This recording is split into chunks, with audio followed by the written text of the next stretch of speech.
बिस्मिल्लाहिर्रहमानिर्रहीम।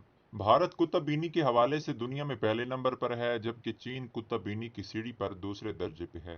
पाकिस्तान गंदी फिल्में देखने में अव्वल है। Readers are leaders. कुदरत का निज़ाम कुछ असूलों के ताबे है। बेढंगे माशरे परंग गंदा सोच के लोगों को जन्म देते हैं, जिनको अपनी जड़ों का भी इल्म नहीं होता है। खुदा जिसके हाथों में दुनिया की महार थमाना चाहता है, पहले उसके हाथों में किताब देकर उसकी तरबियत करता है। हमारे लोग पोर्न फिल्में देखने में तो शायद पूरी दुनिया पे सबकत ले जाएं, मगर कुतुब बीनी में इनका नाम टॉप के 50 ममालिक में भी नहीं आता। आज भारत और चीन दुनिया की क्यादत करने के मोड़ पे खड़े हैं, जबकि हमारा जवाल रोज बरोज वाजे से वाजे तर होता जा रहा है। फिक्र व दानिश का दूर दूर तक नामो निशान नहीं। मजहब का नाम तो इस्लाम है, मगर हकीकी इस्लाम से मवाजना करें तो शायद कोई और ही चीज़ दरियाफ्त हो। हमारे स्कूल साइंसी फिक्र पैदा करने की बजाय रट्टू तोते पैदा कर रहे हैं।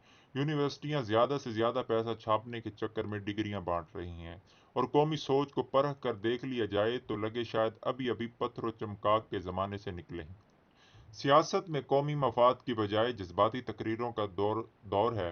किताबों से मोहब्बत करें, खरीदें और पढ़ें, अपनी औलाद को उनसे मोहब्बत सिखाएं, अकली तराजू पे हर शय को तोलें। आप देखेंगे कि दुनिया की हर शय के सोते यही से फूटते हैं। दोस्तों, ये थी आज की वीडियो। इस वीडियो को बनाने का मकसद हमारे माशरे में फैली जो गंदगी है उसको दूर करना है। दोस्तों, ये एक इस्लाही वीडियो, इसको आगे लाजमी शेयर करें ताकि किसी मुसलमान भाई का भला हो सके। मिलते हैं एक नई वीडियो के साथ। अपना बहुत सारा ख्याल रखिएगा। अल्लाह हाफिज़।